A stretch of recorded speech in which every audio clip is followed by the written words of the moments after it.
টানা বর্ষণ ও পাহাড়ি ঢলে সৃষ্ট জলাবদ্ধতায় বিপর্যস্ত নোয়াখালীর কয়েকটি উপজেলার মানুষজন। মানবিক সংকটের মুহূর্তে দুর্গতদের পাশে দাঁড়িয়েছে র্যাব। জেলার বিভিন্ন আশ্রয়কেন্দ্রে খাদ্য ও জরুরি সহায়তা সামগ্রী পৌঁছে দিতে দেখা যায় র্যাব সদস্যদের।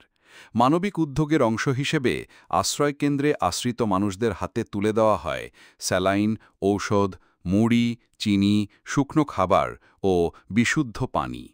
র্যাব সদস্যরা আশ্রয়কেন্দ্রে উপস্থিত হয়ে পানিবন্দী মানুষদের খোঁজখবর নেন এবং ভবিষ্যতেও তাদের পাশে থাকার আশ্বাস দেন। সহায়তা পাওয়ার পর অনেকে কৃতজ্ঞতা প্রকাশ করে বলেন, সরকারি সহযোগিতা না পেলেও র্যাব আমাদের পাশে দাঁড়িয়েছে, এটা বড় স্বস্তির। RAB 11 CPC-3 Noakhali company commander ভারপ্রাপ্ত সিনিয়র সহকারী পুলিশ সুপার মিঠুন কুমার কুণ্ডু বলেন, বিপদে মানুষের পাশে থাকাটাই র্যাবের নৈতিক দায়িত্ব। একনল অ্যাডভান্সড হাইজিন সোপ, এবার জীবাণু ধুলাবালি ঘাম ক্লিন বোল্ড। নোয়াখালীতে কয়েকদিনের ভারী বর্ষণে সৃষ্ট হওয়া জলাবদ্ধতা ও বন্যা পরিস্থিতিতে মানবিক সংকট দেখা দিয়েছে।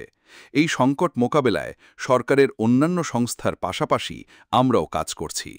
তিনি আরও বলেন, আমাদের সদস্যরা আশ্রয়কেন্দ্রে গিয়ে উপহার হিসেবে খাদ্য সামগ্রী পৌঁছে দিচ্ছেন। যতদিন প্রয়োজন র্যাবের এই কার্যক্রম চলমান থাকবে।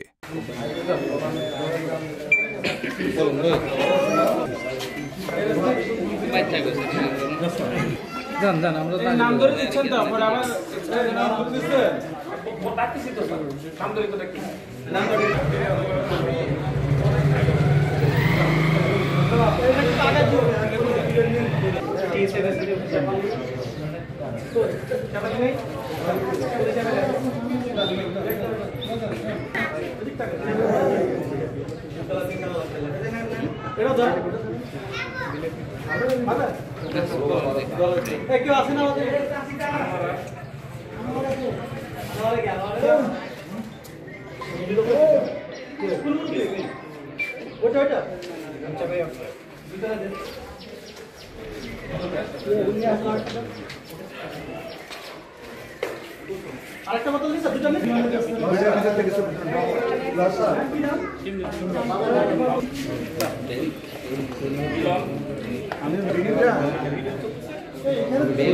না, আমারটা ঠিক আছে, ঠিক আছে, চলে আসেন।